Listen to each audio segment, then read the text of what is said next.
성령 하나님 나를 만지소서 찬양드립니다. 성령 하나님 나를 만지소서 상하고 깨어져 지친 나를 새롭게 하소서. 성령의 바람 시들은 내 영 살리소서. 성령 하나님 이 땅 멋지소서. 죄악의 어둠 속 헤매는 우리 태워주소서. 성령의 불로 세상 헛된 맘 태우소서.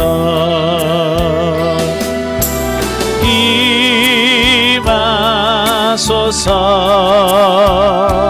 성령 하나님이시여 지금 이곳에 임하소서. 바람처럼 물처럼 성령이여 임하소서.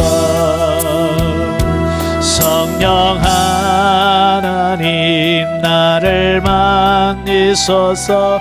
상하고 깨어져 지친 나를 새롭게 하소서. 성령의 바람 시들은 내 영 살리소서. 성령 하나님 이 땅 고치소서. 죄악의 어둠 속 헤매는 우리 태워주소서. 성령의 불로 세상 헛된 맘 태우소서. 아멘. 임하소서. 성령 하나님이시여 지금 이곳에 임하소서. 바람처럼 물처럼 성령이여 임하소서.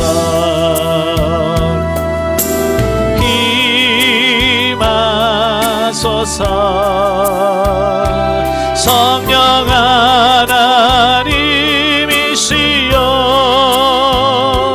지금 이곳에 임하소서. 바람처럼 물처럼 성령이여 임하소서. 아멘. 기도하겠습니다. 은혜로우신 아버지 감사합니다. 오늘도 우리를 사랑하셔서 귀한 훈련의 장소로 인도하시고 요한복음 7장의 말씀을 같이 상고할 수 있도록 은혜 주셔서 감사합니다. 이 시간 말씀을 나눌 때 그 말씀들이 살아있는 말씀이요 생명의 말씀이 될 수 있도록 성령님 도와주옵소서. 시정을 맡겨오며 예수님의 이름으로 감사하며 기도합나이다. 아멘. 네, 이 시간에 우리 요한복음 7장의 말씀을 같이 나눠보도록 하겠습니다. 7장의 내용은 형제들의 불신과 더불어서 예수님께서 성령을 부어주시겠다고 약속하시는 그 부분이 나오게 되어지는데요. 자, 첫 번째 단락은 1절부터 9절까지입니다. 1절부터 9절 말씀은 육신의 형제들로부터 불신당하신 예수님에 대한 말씀이에요. 그리고 앞장에서 자, 오병의 기적을 일으키시잖아요. 그때만 해도 예수님은 인기가 짱이었죠. 그죠? 자, 그런데 예수님을 다시 찾아왔을 때 예수님께서 뭐라고 말씀하셔요? 예. 내가 생명의 떡이다. 지금 유대인들은 지금 이스라엘 백성들이 뭘 요구하는 거예요? 예. 먹는 떡을 원하는데 예수님은 떡을 주지 아니하시고 내가 곧 생명의 떡이다라고 말하니까 이스라엘 백성들이 이건 너무 어렵다. 예, 너무 어렵다고 하면서 그냥 떠나는 거죠. 예. 그 이후에 예수님께서 어디를 가시냐면 자기 고향 나사렛으로 갑니다. 예, 자기 고향 나사렛으로 갔는데 여기서 이제 예수님의 그 육신의 형제들, 육신의 형제들마저도 예수님을 배척하는 그 내용이 바로 오늘 본문이에요. 그러니까 고향으로 돌아온 예수님을 향해 육신의 형제들은 예수님이 참으로 메시아라면 조그만 갈릴리가 아닌 예루살렘과 같은 큰 도시에서 놀라운 표적을 행하여 메시아라고 하는 사실을 증거하라라고 말하고 있어요. 어떻게 보면 이 예수님의 동생들은 예수님을 메시아로 인정했나라고 생각할 수 있습니다만은, 자 5절에 보면 이는 그 형제들까지도 예수를 믿지 아니하미로라라는 거예요. 그러니까 동생들이 아니 그렇게 유명하신 분이라면 큰 곳에 가서 놀아야지 왜 이런 시골에서 노느냐, 그 얘기거든요. 비아냥거리는 거예요. 자, 예수님께서는 그 말의 의미를 다 알아듣지요. 예. 자, 그래서 그 동생들이 그렇게 말하는 이유는 뭐냐면 예수님을 믿지 않기 때문에, 예, 그렇다는 거예요. 그러니까 정말 당신이 메시아라면 수많은 군중들이 있는 그 초막절 축제 기간에 가서 거기서 초자연적인 이적을 베풀어서 메시아다라는 사실을 드러내라라는 이제 그런 의미죠. 자, 그런데 예수님께서는 그러한 형제들의 권유와 빈정거림을 묵살하시고 아직 자신의 때가 이르지 않았다라고 말한다는 거예요. 예. 그러니까 다른 얘기 안 해. 아직 내 때가 안 됐다. 자, 여기서 말하는 때라고 하는 말은 인류 구원을 위해서 주님 자신이 십자가 사역을 감당하게 될 결정적인 순간을 가리키는데, 결국 이것은 하나님께서 예정하신 그때를 말한다라고 하는 것을 보게 됩니다. 그러니까 이 시간이라고 하는 말은 헬라어로 두 단어가 쓰여요. 하나는 이 카이로스라고 하는 말과 크로노스라고 하는 말이에요. 크로노스라고 하는 말은 우리가 사용하는 24시간, 물리적 시간을 말합니다. 우리가 보통 이제 아침 때, 점심 때, 저녁 때, 뭐 이런 하잖아요. 근데 이것은 크로노스라고 하는 물리적 시간을 말합니다. 그러나 여기서 카이로스라고 하는 말은 하나님이 정해놓은 그 어느 시점, 그 때를 말하는 거예요. 그리고 하나님께서 예수님을 이 땅에 보내주실 때에 십자가를 지시고 죽으셔야 될 때 이미 하나님께서 정해놓은 때가 있다라고 하는 거예요. 그러니까 예수님께서는 그 하나님이 정해놓은 그 시간, 그 때를 지금 맞추고 있다라고 말씀해주고 있다라고 하는 거예요. 그러니까 우리는 그 하나님의 정해놓은 때를 우리가 아는 것이 매우 중요하다라는 거죠. 자, 그러면서 오늘 본문에 보면 형제들이 어찌 보면 가장 신임하고 가장 먼저 믿어야 될 형제들이 믿지 않는다는 거예요. 그래서 아니 왜 그럴까? 보통 사람들 그 이해가 잘 안 됩니다만은 저는 목회를 하고 있기 때문에 이제 그런 부분들 좀 이해가 돼요. 자, 그게 뭐냐면 참 사실 같이 자란 형제, 같이 밥 먹고 같이 자고 같이 뛰놀던 그 형제가 어느 날 어떤 신분을 취하고 왔을 때 그걸 얼마만큼 수용할 수 있을까라고 하는 부분입니다. 예, 그러니까 예를 들어서 이런 거예요. 같이 늘 밥 먹고 같이 살던 어떤 형제가 있었는데 어느 날 신학교 간다고 가서 몇 년 공부하고 목사 안수를 받고 온다 그 말이에요. 다른 사람들은 다 목사님이라고 하는데 형제들은 참 그걸 목사님하고 이렇게 인정한다는 게 쉽지 않다라고 하는 거예요. 설령 인정을 해도 같이 목회를 하다 보면 어떤 영적인 어떤 그런 목회자와 성도와의 관계가 아니라 자꾸 형제적인 어떤 이런 부분이 나온다 그 말입니다. 다시 말하면 담임 목사의 형이 그 교회에 다닌다고 한다면 은연중에 자기가 형인 것을 드러낸다 그 말이에요. 그래서 형제간의 목회를 하면 신앙생활하면 참 어려운 부분이 많이 있는 이유가 바로 그거예요. 왜냐하면 목사라고 하는 것보다는 먼저 내가 형이다, 너는 내 동생이야 라고 하는 어떤 그런 생각이 더 앞서기 때문에 나타나는 현상들이거든요. 예. 그래서 어쩌면 육신의 생각을 내려놓아야 되는데 그 생각을 내려놓는다는 게 쉽지 않잖아요. 예. 제가 언젠가도 말씀드렸습니다만은 저희 아들하고 예, 저희 아들이 신학교 다니면서 저희 교회에서 3년 동안 교육전도사로 신무를 했어요. 이런 이야기를 하다 보면 어쨌든 제가 우리 아들한테 담임 목사로서 부교역자인 전도사에게 어떤 말을 하게 되면 그 말을 담임 목사의 말로 받아들이지 않고 그냥 육신의 아버지의 말로 받아들인 경우가 많아요. 네. 그래서 그러니까 다른 전도사가 와서 하는 반응하고 전혀 다른 어떤 반응을 보일 때가 많다 그 말이. 그러니까 예를 들어서 이거 해라 라고 말하면 일반적인 전도사들은 예 알겠습니다 하고 순종한다 그 말이. 근데 육신의 아들은 전도사이면서도 싫어요. 나 안 해요. 왜? 하기 싫어요. 이렇게 말한다 그 말이. 왜냐하면 담임 목사라고 하는 어떤 그런 생각보다도 이 목사님은 내 아버지야 라고 하는 생각이 더 앞서기 때문에 그런 현상이 벌어지는 거예요. 그러니까 예수님도 그런 거예요. 예수님이 메시아다. 우리 형인데? 라고 하는 그 육신의 생각이 더 앞서기 때문에 형제들이 예수님을 받아들인다고 하는 것은 결코 쉬운 일은 아니죠. 그래서 결국 예수님이 이 땅에서 사역하신 동안에는 그 예수님의 제자들도 예수님을 믿지 않지요. 그러나 예수님께서 부활하시고 난 이후에 그 예수님의 제자들에게 예수님의 동생들에게 다 보여주십니다. 나타나셨어요. 그 부활하신 그 예수님을 만나고 나서야 이 제자들이 우리 육신의 형이 아니었구나. 하나님의 아들이셨구나. 이걸 깨닫는 거예요. 그래서 우리가 잘 아는 것처럼 야고보서를 기록한 그 야고보 기자가 예수님의 동생이고 그 유다서를 기록한 유다가 바로 예수님의 동생 유다예요. 예. 그러니까 이 육신의 생각을 우리가 이긴다는 것은 결코 쉽지 않다라고 하는 것. 그럼에도 불구하고 우리가 하나님의 일을 위해서라면 어떤 육신적인 이런 생각이나 이런 감정들을 우리가 극복하고 이겨낼 수 있는 어떤 그런 부분이 필요하다라고 하는 거죠.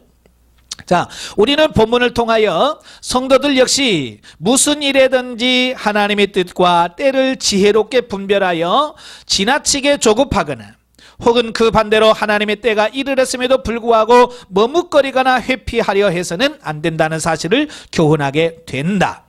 예. 사실 우리는 하나님의 때, 하나님의 정해놓은 그 카이로스의 때에 우리가 맞춰야 되는데 이게 쉽지 않다라는 거예요. 저도 강의를 하고 실제로 이 사역을 하고 있습니다만은 참 하나님의 정해놓은 때에 맞춘다고 하는 게 쉽지 않다라고 하는 것을 보게 되어지죠. 예. 그래서 때로는 우리가 잘 맞춘다고 생각했는데 지나놓고 보면 아닌 것도 있고, 예. 또 지금은 아니야. 아니 때가 아닌 것 같아 라고 생각했는데 지나놓고 보면 이미 놓친 경우도 있다라고 하는 거예요. 그래서 우리가 영적으로 깨어있지 않으면, 영적으로 근신하고 깨어있지 않으면 우리가 그 때를 놓칠 때가 많아요. 그래서 우리가 날마다 기도하면서 하나님의 때를 맞춰가는 우리 성도가 되어야 될 줄로 믿습니다. 예, 두 번째 단락은 이제 10절부터 24절까지 보면 예수님께서 이제 성전에서 가르치시는 모습이 나와요. 자, 보면은 예수님께서 예루살렘으로 상경하셔서 그 초막절 중간에 저들의 기대와는 달리 이적을 행치 아니하시고 예루살렘 성전에서 하나님의 교훈을 가르치신만을 선포하시는 모습을 소개하고 있습니다. 그러니까 초막절은 7일 동안 진행이 되어져요.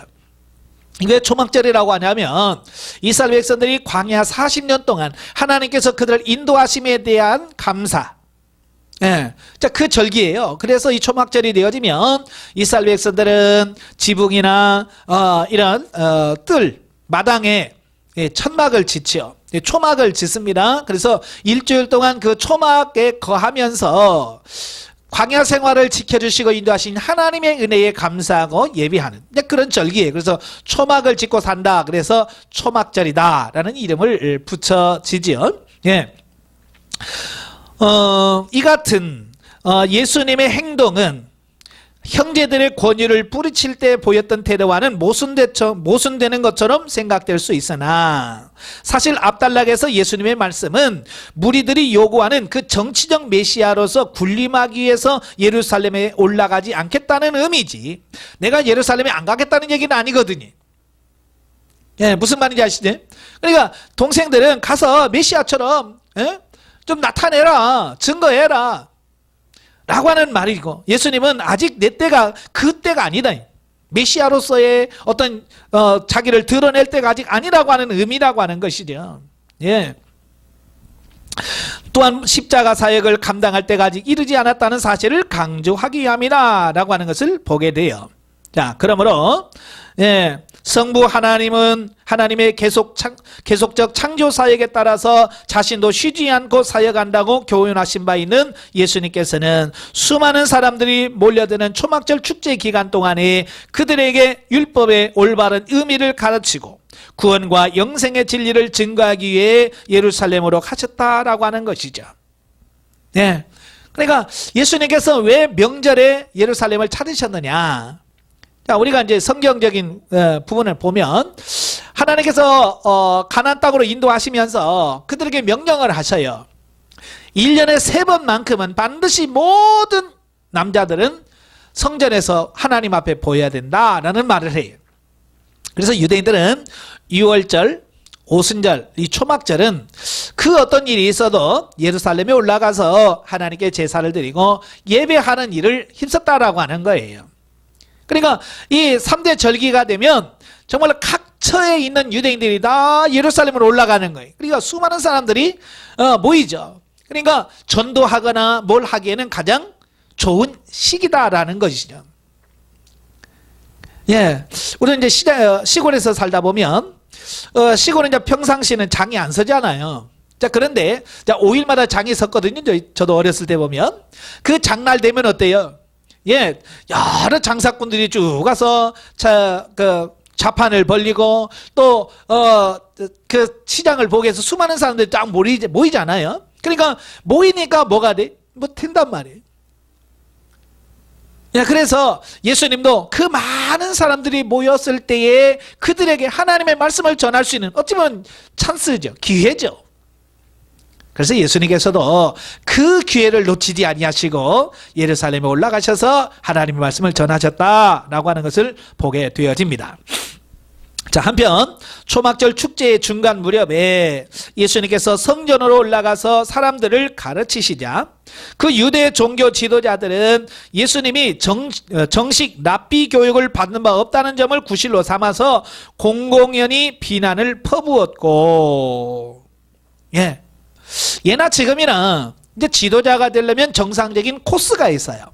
교육을 받는 코스가 있어요. 그러니까 목사가 되려면 신학 4년, 신대원 3년을 저희 교단 같은 경우에는 그렇게 해야 돼.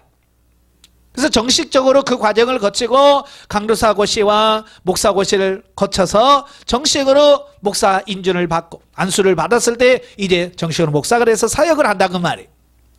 자, 그때 당시도 이런 지도자가 되려면 나름대로 그 랍비 교육이 있어요. 그래서 그 교육을 받아서 정식으로 랍비로 인정받은 사람만이 어찌 보면 가르칠 수 있는, 랍비가 될 수 있는 어떤 그런 부분인데, 사실 예수님께서는 그런 정식적인 랍비 교육을 받질 않았다라고 하는 것을 보게 되어지죠. 예. 근데 이 말씀을 핑계 삼아서 신학을 안 하시고 목회를 하시는 분도 계셔요. 예. 자, 그러면서 뭐라고 말해요? 뭐 예수님이 신학했냐? 예수님도 신학 안 했다. 예, 꼭 신학을 해야 되냐라고 질문하는 이런 부분들이 많이 있어요. 예, 그분들은 신학이 뭔지를 잘 모르시는 분들이에요. 예, 신학이라고 하는 것은 말 그대로 하나님에 대한 학문이에요. 그래서 학문적으로 잘 정리하고 기초를 다지고 성령의 충만함으로 세워졌을 때 하나님의 일을 잘 감당할 수 있는 거예요. 예, 어떤 분이 저한테 와서 뭐 그런 얘기 하더라고요. 예수님이 신학교 다녔냐? 언제 목사 안수 받았냐? 라고 말해요. 그래서 제가 그랬죠. 그건 예수님이니까 가능하지. 당신이 예수님이냐? 우린 예수님이 아니지 않느냐? 예, 우리는 예수님이 아니에요. 그러니까 우리는 배워야 되고 정리해야 되고 이런 절차를 밟아야 되는 거예요. 예, 마치 자기가 예수님이나 된 것처럼 신학을 무시하는데 그러면 안 됩니다. 예, 여러분 가끔 보면 이 신학에 대해서 아주 나쁘게 생각하기 쉬운데요. 자, 그러시면 안 됩니다. 신학이라고 하는 것은 바른 기초를 닦는 거예요. 그래서 모든 이단들이 어디서 나오냐면 이 신학, 바른 신학에서 떠난 사람들을 말하는 거예요.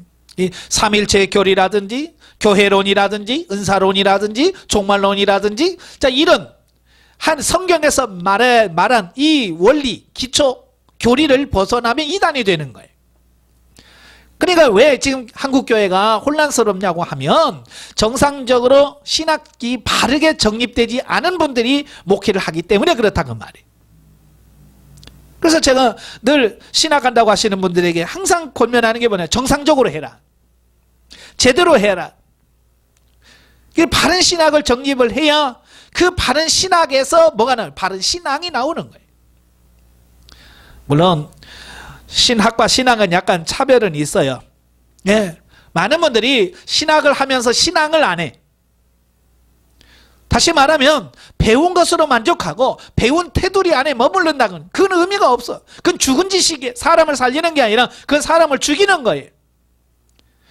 그래서 신학을 하는 사람은 정말 기도하면서 내가 배운 학문이 정말 하나님의 일하는데 필요한 학문이 되도록, 살아있는 학문이 되도록 기도하면서 해야 돼. 그래야 그 신학을 통해서 하나님의 맡겨진 영혼을 살리는 거예요. 그래서 우리는 신학에 매여도 안 되고 신학을 너무 무시해도 안 되는 거예요. 저는 바른 신학이 세워져야 거기서 바른 신앙이 나온다라고 보기 때문에 그렇습니다. 자, 예수님도 그 랍비 교육을 받지 않았다고 하는 것 때문에 비난을 하게 되고, 심지어는 예수님에게 뭐라고 그래요? 귀신이 들렸다라고까지도 말한다 그 말이에요. 그러나 예수님께서는 이러한 비난과 모함에 대하여 자신의 가르침이 하나님께서 허락하신 신적 권위에 근거한 것이기 때문에 감히 그 어떤 랍비의 가르침과도 비교할 수 없다는 사실을 스스로 천명하셨어요. 왜? 예수님이니까 가능하죠. 예수님은 하나님이시고 하나님의 아들이시고 메시아니까.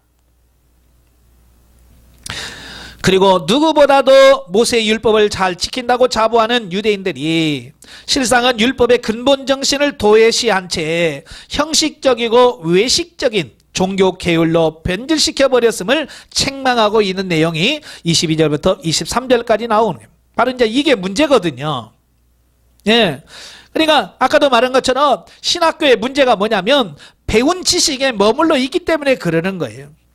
그러니까 배운 것을 토대로 해서 기도하고 성령 충만해서 그것을 내 것으로 만들어, 단순한 지식 습득이 아니라 자, 삶의 영의 양식으로 취해서 그걸 다시 영적으로 재해석을 해서 영어를 가르쳐야 되는데, 그냥 당시의 바리새인들처럼 율법의 형식에 매여 본질을 놓쳐버리는 그런 우를 범할 수 있다라는 거예요. 그래서 성경에서 말씀하려고 하는 근본 의미가 뭔지를 정확하게 우리가 인식을 하고 깨닫는 것이 굉장히 중요하다라는 것을 기억하시기를 바랍니다. 자, 25절부터 36절까지 보면 고조되는 배척과 핍박의 열기. 본문은 계속해서 자신의 그 신적 권위를 선포하시는 예수님의 가르침에도 불구하고 그 영적 무지에 빠져있던 유대인들이 결국 예수님을 메시아로 인정하려고 들지 않고 도리어 왜곡된 율법 해석사에 근거하여 자신들의 기독권을 유지하려는데 제사장들과 바리새인들에게 동조하여 예수님을 잡아 죽이려 한다 그 말입니다.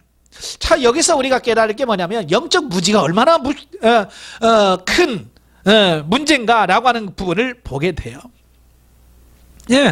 그들은 지도자라고 하면서 영적인 무지란 말이에요. 영적으로 무지하니까 못 깨달아. 못 깨달으니까 결국 하나님께서 메시아로 준 그 예수님까지 죽이려고 한다는 거예요.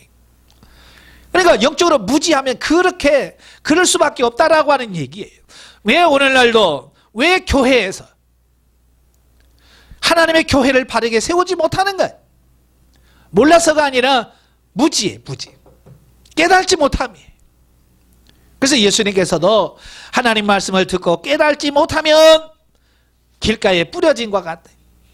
깨닫는 것이, 옥토는 뭐냐? 하나님의 말씀을 듣고 깨달았고 그 말씀대로 순종하는 것이 옥토 같은 마음이다라고 표현하고 있는 거예요. 우리가 영적 무지에서 벗어나도록 우리가 기도해야 됩니다. 예, 이러한 시도는 성공하지 못한 거죠. 왜냐하면 하나님께서 정하신 때가 이르지 않았기 때문이다라고 하는 것을 보게 됩니다. 자, 여기 역사의 주관자가 누구시냐? 하나님이시다. 이 역사의 주관자라고 하는 것은 역사를 이끌어 가시는 모든 시간표를 하나님께서 가지고 계시고 하나님의 시간표에 의해서 역사가 진행된다. 이게 역사의 주관자라는 의미거든요. 그래서 우리가 모든 일을 행할 때에 우리 인간들은 참 조급해요. 내가 바라고 원하는 대로 안 될까 봐. 그래서 서둘러서 좀 조급한 부분이 있는데, 이 하나님의 주권을 믿으신다면 우리가 조급할 필요가 없다라는 얘기죠.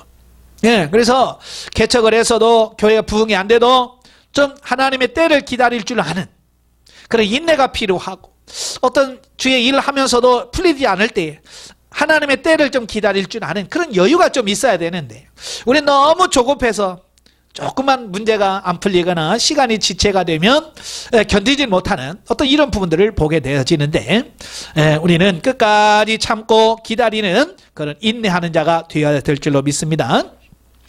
자, 그러나 이러한 위기 상황 가운데서도 예수님은 담대히 하나님의 아들로서 자기의 죽으심을 예언하십니다. 자, 그런데 여전히 유대인들은 예수님을 이해하지 못하고 예수님이 유대 종교자들의 눈을 피해서 디아스포라로 피난 가는 줄로 착각했다라고 하는 거예요. 그러니까 지금은 너희가 나 보지만 시간이 되면 너희가 나를 볼 수 없다. 이 말은 무슨 말이에요? 예수님께서 이 땅에서 십자가를 지시고 돌아가시고 천국에 가시면 우리가 볼 수 없다는 그 예수님의 십자가의 죽으심과 승천을 얘기한 건데, 영적으로 무지한 그들은 그 말이 이해가 안 되는 거예요. 그러니까 뭘로 이해를 했냐면, 여기 디아스포라로 피난가는 줄 디아스포라라고 하면 흩어진 유대인을 말하거든요. 그러니까 유대인들은 지금도 그렇습니다. 전 세계에 유대인이 없는 곳이 없어요. 예, 세계에 유대인이 없는 나라가 없어요. 다 흩어졌단 말이에요. 그 흩어진 유대인들 속에 가서 어디 시골 같은데 그런 데 가서 숨어 지내지는 않을까라는 그런 생각으로 오해했다라고 하는 거예요. 자, 그러므로 이러한 본문은 인간들의 진리에 대한 인식과 모든 경영이 하나님께서 허락하지 않으면 절대로 이루어지지 않는다는 사실을 가르쳐 준다. 자, 이게 이제 우리가 하나님의 뜻에 순복해야 될 이유거든요. 야, 왜 우리가 하나님의 뜻에 순종해야 되느냐? 하나님의 뜻대로 모든 것이 다 이루어지기 때문이다라고 하는 것을 우리가 보는 거예요. 예? 그러니까 하나님이 아니다 그러면 아닌 거죠. 예, 그리고 하나님이 맞다 그러면 맞은 거예요. 근데 하나님이 아니라고 하는 것을 우리는 맞다고 하고, 하나님께서 맞다고 하는 걸 우리는 틀리다고 하니까 문제가 되는 거 아니겠어요?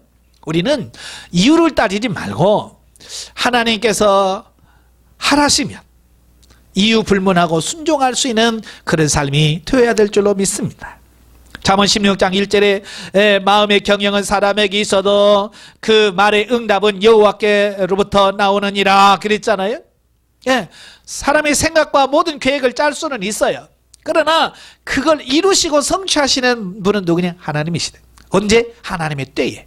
그래서 잠언 16장 9절에 말씀하잖아요. 사람이 마음으로 자기 길을 계획할지라도 그 걸음을 인도하시는 이는 여호와시니라. 우리가 아무리 계획을 세우고 뭘 해도 그 계획을 이루시는 분이 누구냐? 하나님이시다. 예. 그래서 우리가 하나님의 뜻에 순종해야 되고, 하나님의 때를 잘 찾는 우리가 되어야 된다 그 말입니다.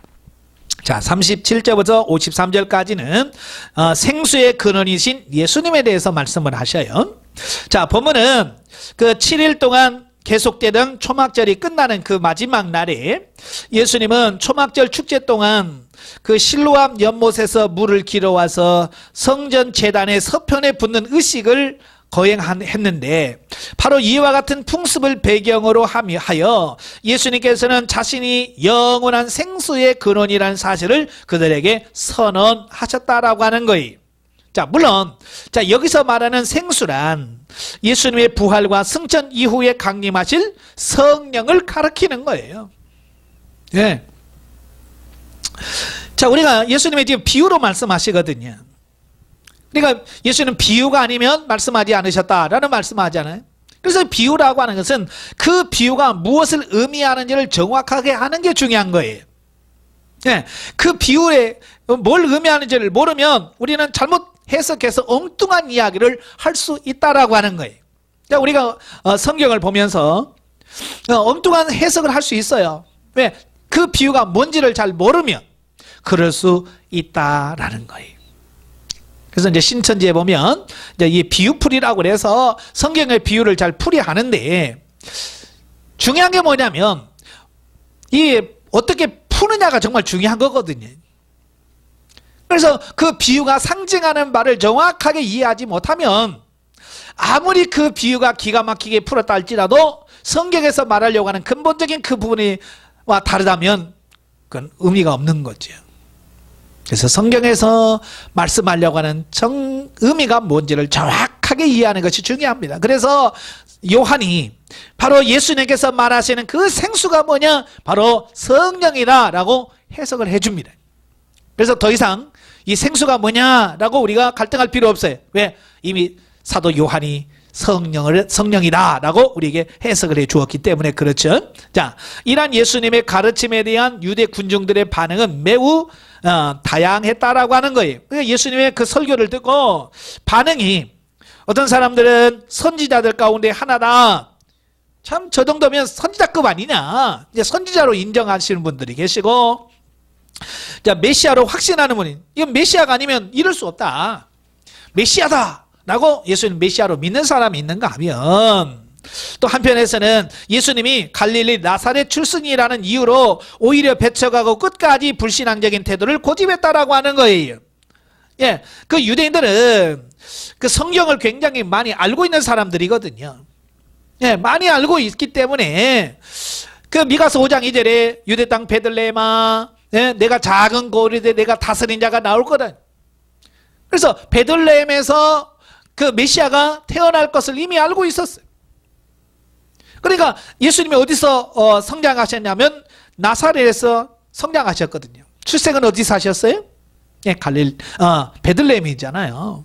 베들레헴에서 출생하시고 애굽으로 피난 갔다가 다시 나사렛이라는 동네에 가서 사셨던 거예요.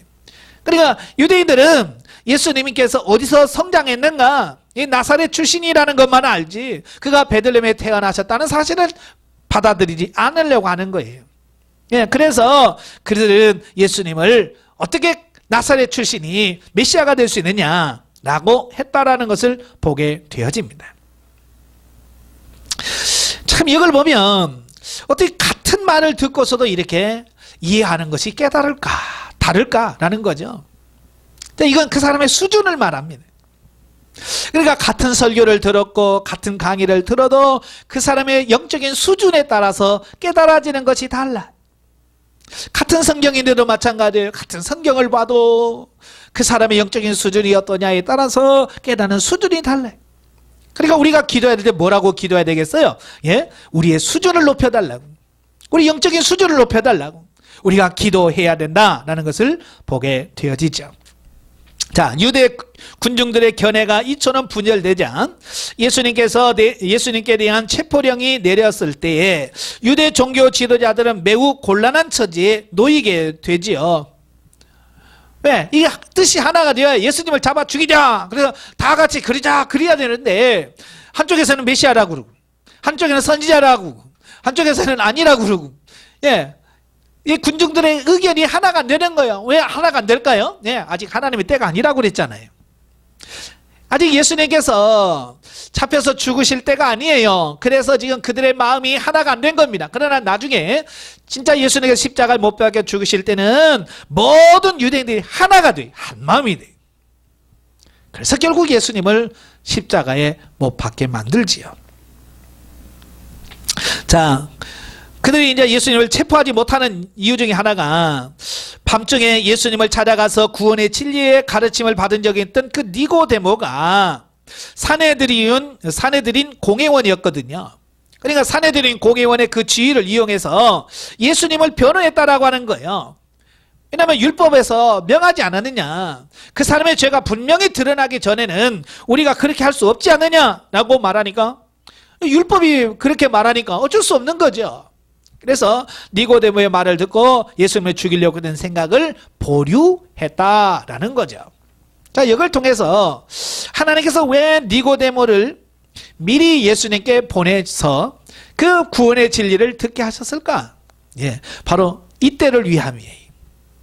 그러니까 하나님께서는 이렇게 하나님의 뜻을 성취해 가는 데 있어서 어떻게 이루어질 걸 아시고 미리미리 이렇게 역사하시고 준비시켜 놓으시는 이런 부분들을 보게 되다, 그 말이.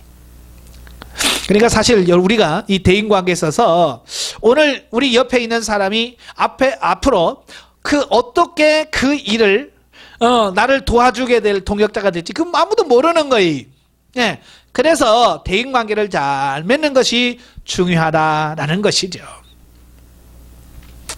자, 이어서 이러한 본문을 통해서 성령 충만은 특별한 성도에게만 허락되는 은사가 아니라 모든 성도에게 주어지는 축복이라는 것과 예수님께서 자신을 믿는 자마다 그 배에서 생수의 강이 흘러날 것이라고 약속하시는 부분을 보게 됩니다. 자, 여기서 우리에게 이제 중요한 교훈이에요.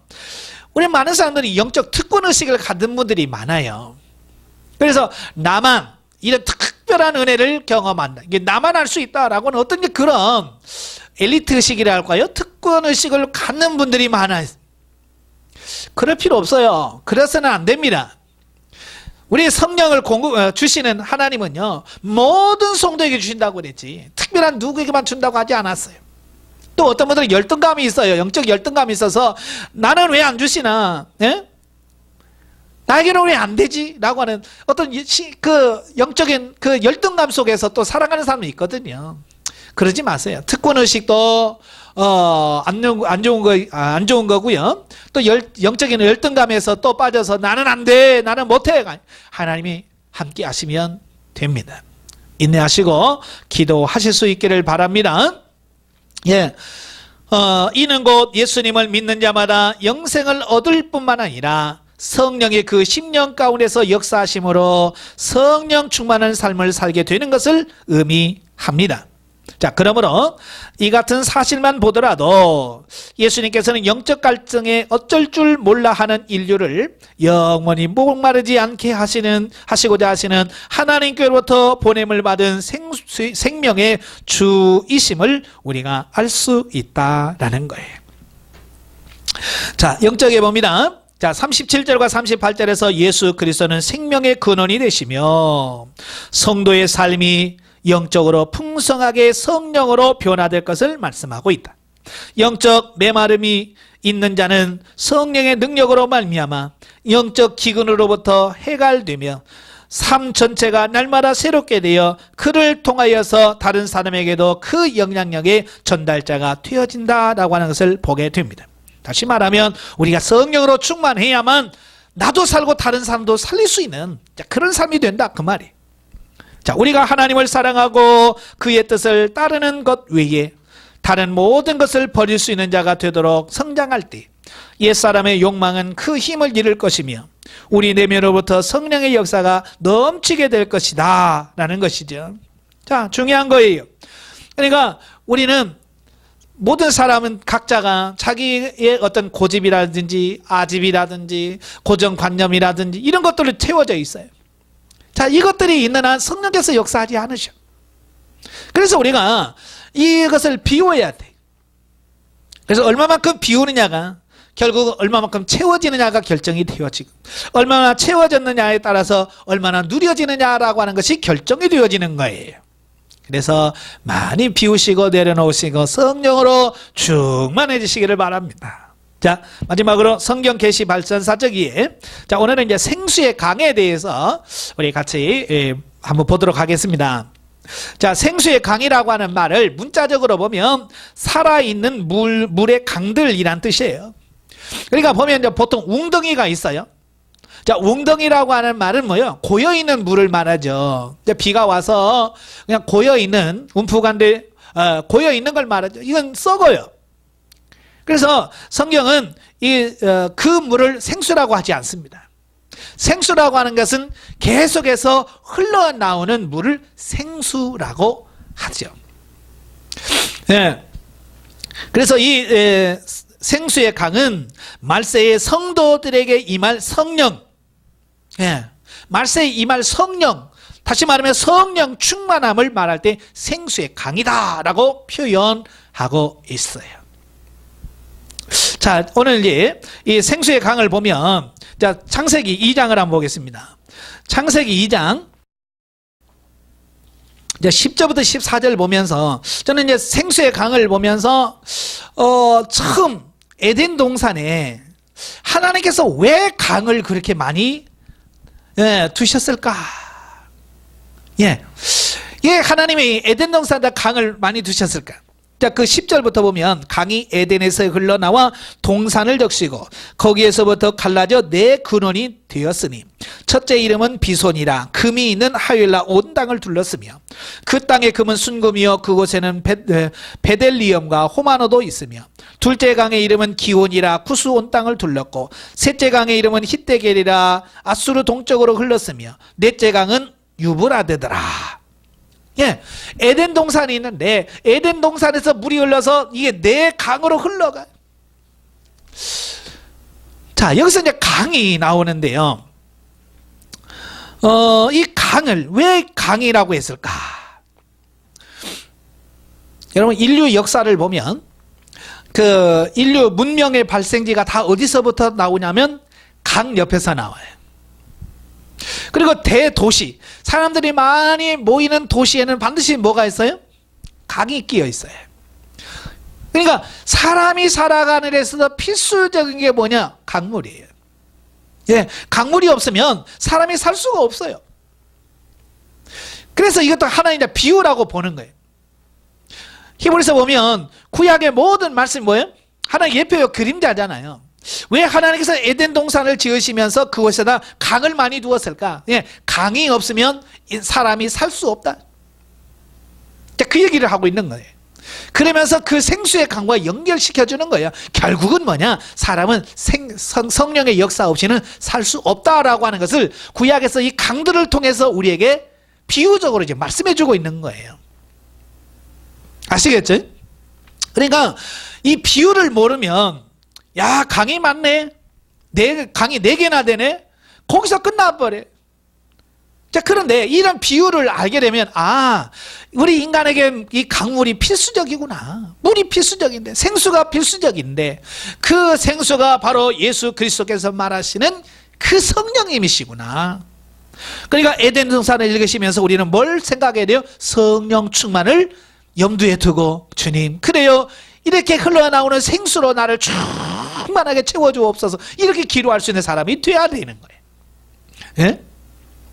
그러나 구약은 어디까지나 뭐요? 비유라고 그랬잖아요. 그러니까 계속해서 구약에서는 물이 나와, 물. 예. 물에 대한 이야기가 굉장히 많습니다. 대표적인 예가 이제 출애굽기 17장이에요. 출애굽기 17장에 보면 이스라엘 백성들이 신광야에 이르지요. 르비딤이라는 곳에 이르렀어요. 자, 르비딤이라고 하는 것은 원래 물이 많은 곳이에요. 예. 그래서 광야에 물이 있다면 지나가는 나그네들이 그곳에서 쉬면서 물도 먹고 쉬었다가 지친 육체를 좀 쉰 다음에 가는 곳이 바로 르비딤이라는 곳이거든요. 자, 그런데 이스라엘 백성들이 르비딤에 오자마자 무슨 현상이 벌어지냐면 물이 없다는 거예요. 평소에 물이 많았어요. 근데 물이 없어. 또 비슷한 사건이 또 나오죠. 민수기 20장이죠. 민수기 20장 2절과 13절에 보면 가데스라고 하는 곳이 있죠. 자, 가데스도 원래 물이 많은 곳이에요.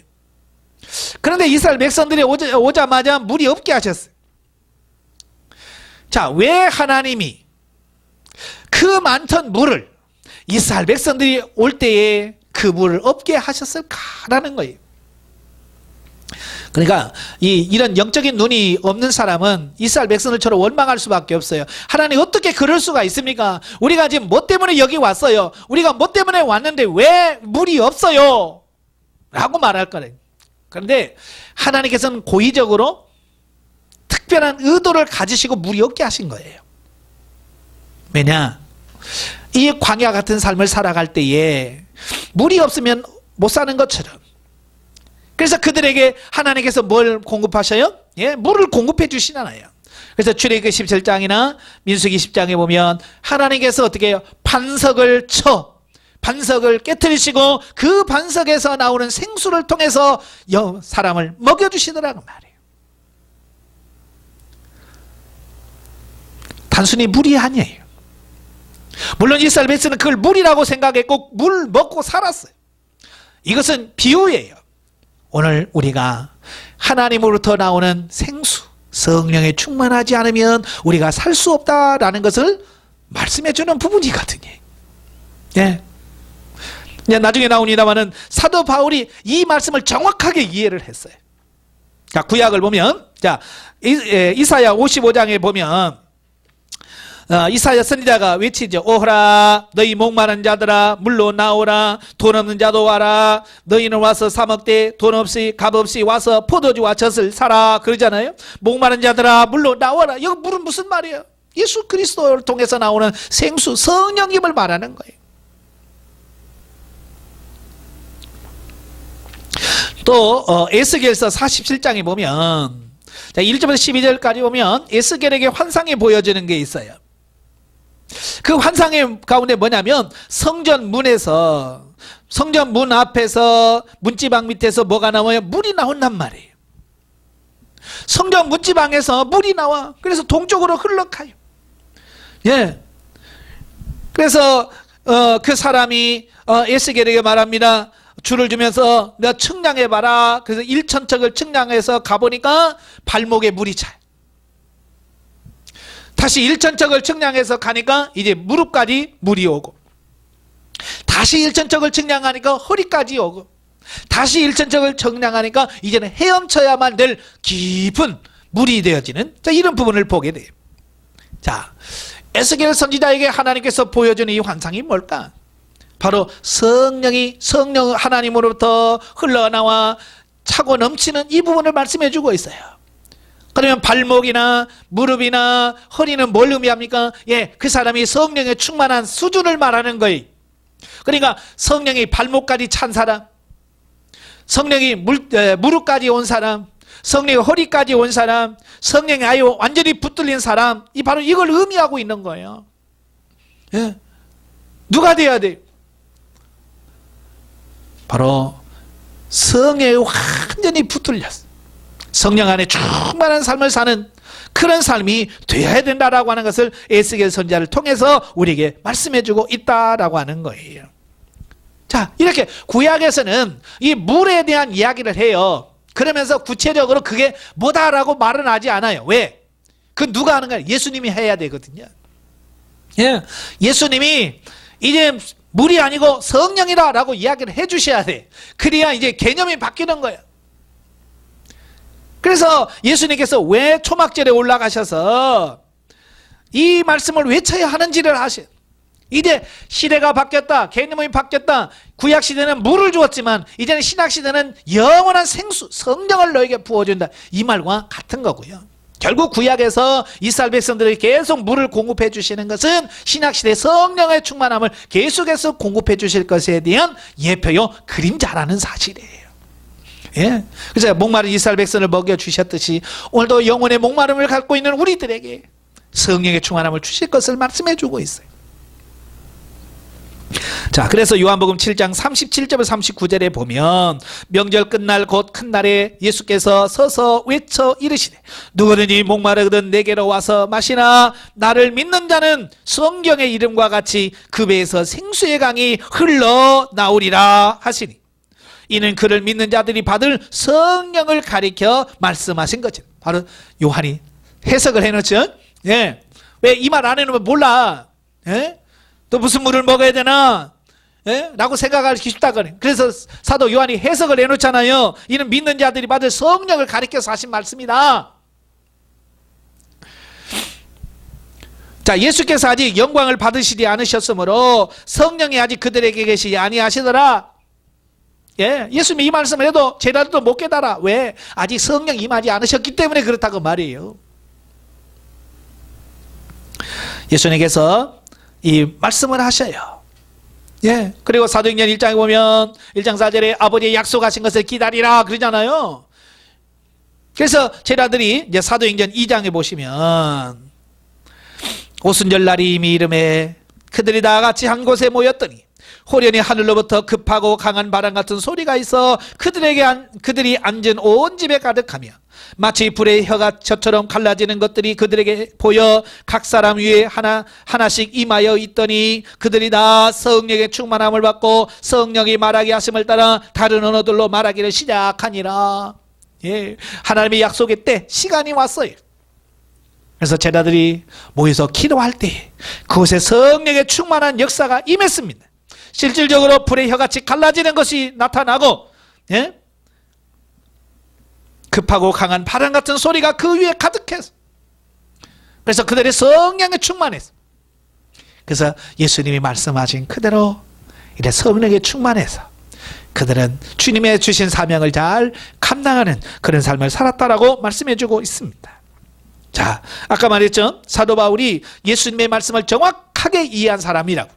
그래서 고린도전서 10장에 보면, 자, 고린도전서 10장 1절부터 4절까지 보면, 형제들아 나는 너희가 알지 못하기를 원하지 아니하노니 우리 조상들이 다 구름 아래에 있고 바다 가운데로 지나며 모세에게 속하여 다 구름과 바다에서 세례를 받고 다 같은 신령한 음식을 먹으며 다 같은 신령한 음료를 마셨으니 이는 그들을 따르는 신령한 반석으로부터 마셨음에 그 반석은 곧 그리스도시라.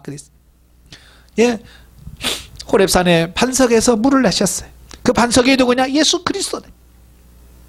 무리마 반석에서 물이 나왔습니다. 그 반석이 누구냐? 예수 그리스도네. 그리고 그 반석에 나온 생수 신령한 음료는 뭐냐? 바로 성령입니다. 이걸 정확하게 사도 바울이 이해하고 설교하고 있는 것을 보게 되어집니다. 예. 자, 그리고 그것을 정확하게 이해하니까 어떻게 해야 돼? 적용해야 되겠죠. 그래서 사도행전 19장에 보면 사도 바울이 3차 전도여행을 가요. 가서 어디를 가게 되냐면 에베소라는 지역으로 가죠. 자, 에베소 지역에 가서 보니까 그 몇 사람이 모여서 예배를 드립니다. 그래서 사도 바울이 가서 그들에게 말하죠. 너희가 믿을 때 성령을 받았느냐? 라는 질문을 던지죠. 그러니까 그들이 우리는 성령의 계심도 듣지 못했다. 그러니까 무슨 세례 받았느냐? 우리는 요한의 세례다. 그러니까 사도 바울이 잘 풀어서 설명을 해주잖아요. 예? 하나님이 우리에게 성령을 부어주신다고 그랬다. 그래, 예수 그리스도를 믿고 너희가 세례를 받으면 예수님의 세례를 받으라. 그리고 그들에게 세례를 베풀고 안수를 하니까 성령의 충만한 역사가 임했어요. 예. 사도 바울은 이 급에서 생수의 강이 흘러넘치는 이것이 얼마나 중요한지를 알았기에 그들에게 생수의 말씀을 전하고 성령 충만하도록 이끄시는, 자, 이런 부분들을 보게 되어집니다. 자, 오늘도 마찬가지 우리가 성령에 충만해야만 이 사명을 잘 감당할 수 있게 되어집니다. 자, 그런데 이제 놀라운 것은, 자, 여기서 끝나면 끝나지 않아요. 자, 계시록 22장에 보시면 그 영원한 천국의 모습을 말씀해 주셔요. 요한계시록은 그 성경의 맨 마지막 장입니다. 자, 성경을 보면 참 처음과 끝이 똑같아요. 에덴 동산에서 생수의 강이 흘러 내 강이로 흘러 넘치지요. 자, 에덴 동산은 뭐요? 천국의 모형이에요. 그림자요. 예표입니다. 영원한 천국의 예표예요. 그래서 그 에덴 동산에서 물이 많이 흘러나오는 거거든요. 자, 내세천국 영원 천국에 가 보니까, 자, 1절에 보십시다. 22장 1절. 그가 수정같이 맑은 생명수의 강을 내게 보이니. 네. 지금 그 사도 요한에게 하나님께서 천상 영원한 천국을 보여주는데 거기 가니까 수정같이 맑은 생명수의 강이 내게 자, 여기서 이 생명수의 강은 뭘 가리키느냐? 성령님을 의미합니다. 예. 그러니까 천국이 뭘로 운영되느냐? 천국의 삶에 뭘로 생명이 유지되느냐? 바로 생명수의 강, 생수의 강, 성령으로 모든 것이 운행되어지는 나라가 하나님의 나라다 그 말이. 그러니까 성령의 역사가 없으면 그건 하나님의 나라가 아니에요. 성령의 충만함이 없으면 그건 교회가 아니에요. 아무리 숫자가 적고 아무리 규모가 작아도 그 안에 성령의 역사가 있다면 그게 천국이요 교회예요. 아무리 크고 사람이 모여도 성령의 역사하지 않으면 그것은 결국 교회가 될 수 없어요. 이걸 우리에게 지금 말씀해주고 있다라고 하는 것을 보게 되어집니다. 예, 그래서 생명수의 강이라고 말하는 이유는 부족함이 없는 것을 의미해요. 떨어지지 않는 것을 말합니다. 계속해서 성령의 충만 임한다는 것을 우리에게 말씀해주고 있어요. 그러니까 우리는 가끔 그러죠. 예전에 내가 다 충만했었어요. 나도 왕년에는 다 그래 봤어요. 의미가 없는 거예요. 그러면 이미 생수의 강이 끊어진 거야. 우리는 그 배에서 생수의 강이 계속해서 흘러 넘치도록 하셔야 돼. 나를 통해서 다른 사람에게까지 또 그 영향력을 미칠 수 있는 그런 삶이 되어야 된다라고 하는 것을 말씀해주고 있습니다. 자, 말씀의 결론을 맺겠습니다. 오늘 성령의 충만한 역사가 이루어지고 있는가? 우리 자신을 한번 되돌아봐야 됩니다. 예, 정말 예수님께서 약속하시고 오순절에 임한 성령의 역사가 오늘 우리 안에 있는가? 그렇지 못하다면 우리는 많은 문제를 야기할 수밖에 없고 결국은 성령의 충만한 역사가 없다면 결국 우리의 영혼은 메말라가서 결국 죽을 수밖에 없어요.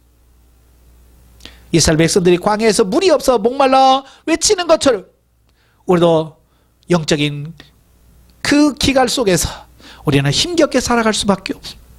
오늘 많은 성도들을 보면 바로 이 영적인 기갈에 빠져서 허덕이면서 헐떡거리며 살아가는 사람이 얼마나 많은지. 여러분, 헐떡거리는 자가 되지 않기를 바랍니다. 급에서 생수의 강이 흘러넘쳐서 충만해서 우리가 영혼에 충만해서 성령에 붙들려 살 뿐만 아니라 성령에 목말라하는 자들에게 나눠줄 수 있는 그런 풍성한 삶이 우리 가운데 있어야 될 줄로 믿습니다. 예. 그리고 늘 오순절에 임했던 그 성령의 충만한 역사가 오늘 우리 교회 여러분의 삶 가운데서 늘 충만하게 이루어지도록 기도하면서 달려가는 우리 모두가 되어야 될 줄로 믿습니다. 기도하겠습니다. 은혜로우신 아버지 감사합니다. 오늘 주님께서 우리에게 생수의 강이 그 배에서 생수의 강이 흘러나리라고 말씀했습니다. 그 생수의 강은 우리에게 임할 성령의 충만한 역사를 말한다고 말씀합니다. 하나님 우리를 도와주옵소서. 우리도 충만한 역사를 이루어 주옵소서. 지금 광야 이스라엘 백성들처럼 물이 없어 헐떡이는 영혼처럼 오늘 많은 영혼들이 아버지 하나님 영혼의 갈증으로 인하여 고통받고 있습니다. 이와 같은 때에 하나님 성령의 단비를 내리워 주옵소서. 성령을 부어 주옵소서. 우리 영의 성령의 충만한 역사가 임해서 생명적인 삶을 사는 우리가 되어질 수 있도록 주여 도와 주시옵소서. 예수님의 이름으로 감사하며 기도합나이다. 아멘.